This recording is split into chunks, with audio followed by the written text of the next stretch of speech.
Since Shared Talking, welcome back to my channel. In today's video, we'll be running Aunus battle.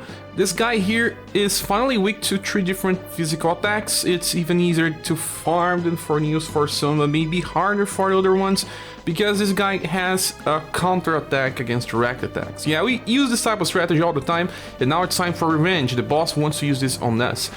Because of that, you have to select your attacks wisely. And at least he doesn't seem to have the same amount of HP, but pretty close to both for News and Alosis. Well, I will explain my formation here. I'm using Rainbow Rangers, and I do have my Yunzin here on the top. I have Water Hammer from Inheritance. There's 2 different other styles of Yunzin that you can inherit Water Hammer from, and then she will just use Shield. There is the Global X version of Emilia, but she's using Bullet Dance from her Commando style. Here on the front we have UDX Matriarch, and she's using Shining Glory, and then she just keeps using Light Strike Lunge. Light Strike Lunge will get countered, but the damage is not so high anyway. At least it's on turn 2. And then there is Red. Red will use Punishing Combo. It's considered an indirect attack, and also Key Blast as Inheritance, another indirect attack. Hummingbird will get countered, so maybe it's wiser to not use it. And that's it. This is a 4-people squad, and you can bring 1 trainee. Let's go. Okay, so the good thing about bringing Global X Red is that his damage on turn 1 is pretty high.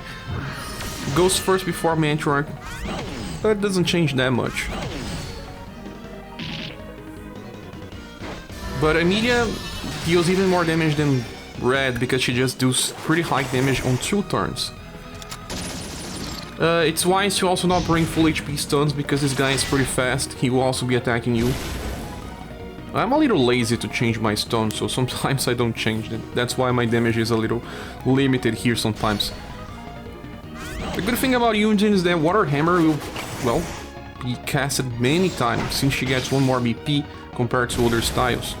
See? The counter. Bullet Dance 2 times in a row deals plenty of damage. All strategies will go for 3 turns clear. We can do a little less than that sometimes, but depends on the character that you're bringing as a trainee. But 3 turns is enough. It's also not so slow.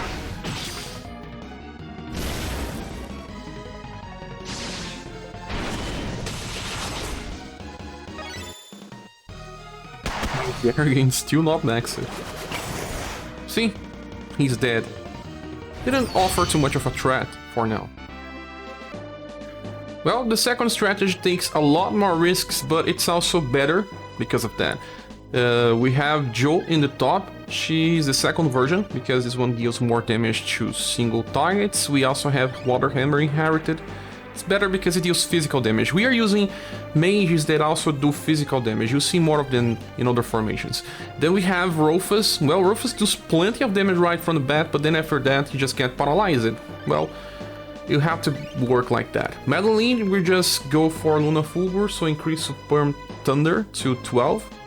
And the last one is Genryu. And Genryu will open with Feral Pounce instead of, well, other attacks.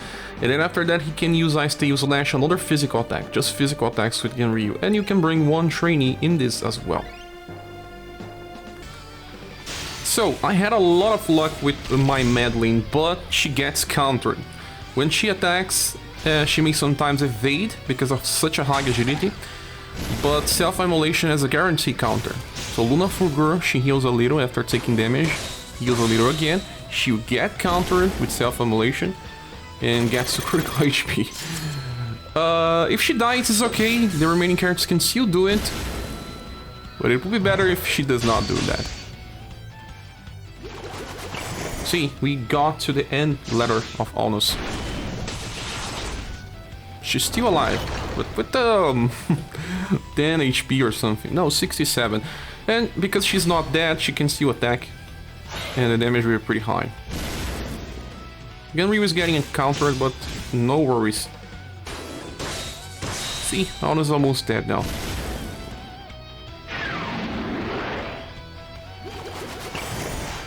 Jeez. So it took 2 turns this time. It's a little more risky, but also faster.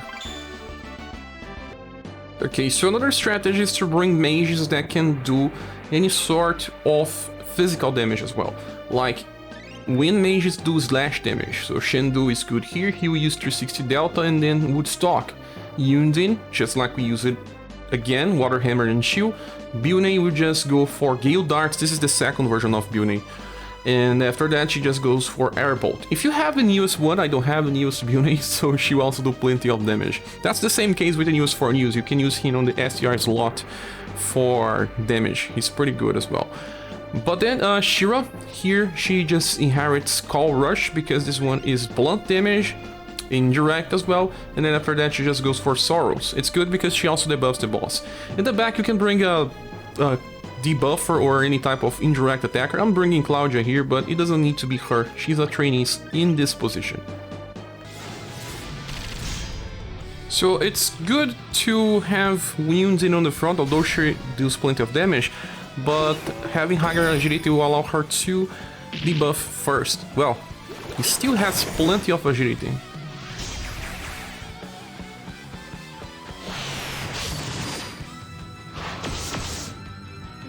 Let me have equipped the wrong bow because Yundin is not doing so much damage. Sometimes it happens.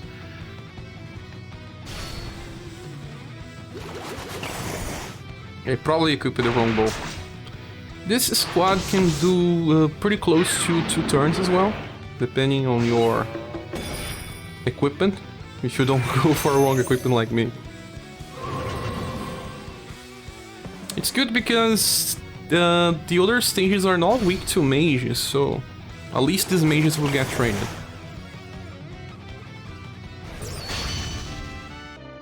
Next one brings Deadly Pierce Axe with indirect attackers. Actually, I have for news on the front the monster version because he uses indirect attacks, as you can see. He can also counter, but it will not happen so much. Aqualunge is also indirect and free attack, so his power is pretty good actually.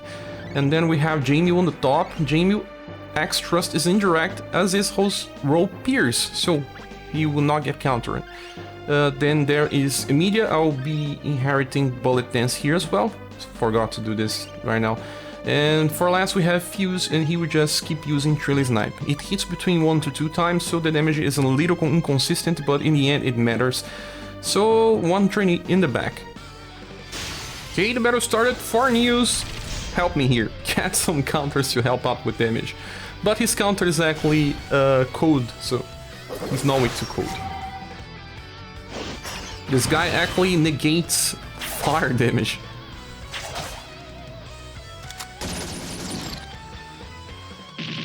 Funny that he attacked before Fuse, one of the fastest characters in the game.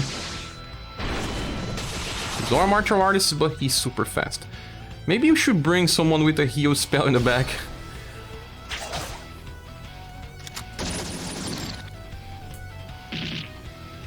When Forneos get attacked, it's so nice because he has plenty of endurance.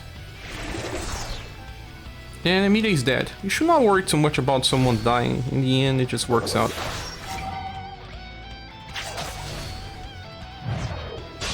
But if too many people die, you may get 4 turns.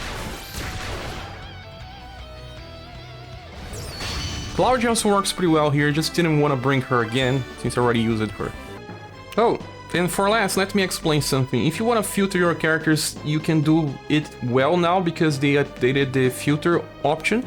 Just click on the 3 physical damage types and then click here on type. You click indirect. It will filter by all characters that can do indirect attacks. It sometimes does not help because you get an inheritance with indirect, but not the main character that you want to use. And here I'll show you kind of idea more than a real strategy because sometimes it just takes too much to win. But some mages can do physical damage like Mei Ling, she can do blunt and slash, and then there's Gerard. Gerard also buffs sun damage and slash with his passive. Then we have Blue. This Blue here increases sun and heat damage, and he can inherit Saber Ray from his past style, and you can overwrite the other skills. Princess White Rose can also inherit Saber Ray from her past. There's a lot of inheritance here, will not work so well for everyone. Rouge can also do pierce damage, but because it's focused more on sun and slash, this one will increase the damage of all of them. And I do have Leo in the back with Moonlight's inherited. This should do a lot of damage, but a lot of inconsistencies. Okay, so what are the inconsistencies? Healing. Well, melee heals in blue as well. I'm using Halloween Princess White Rose without any inheritance of a healing, so there's only 2 here, but still, sometimes they just keep healing and you lose time. Plenty of Saber Rays here. Solar Shot should have been used first, but you know, this game's like that. And Leo will help people not die on turn 1, hopefully, so that you don't get into critical HP. And right now, no one is on critical HP, we didn't need a heal. But if someone dies, your blue may be healing instead of doing damage. You want him to do damage. He can do 3 Saber Rays in a row.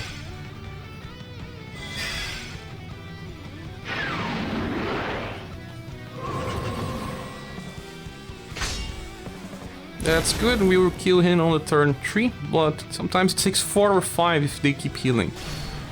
But if you want to train these characters, it's a good moment. On turn 3, this guy here doesn't have anything, so I'm training this skill. He cannot use a powerful skill again.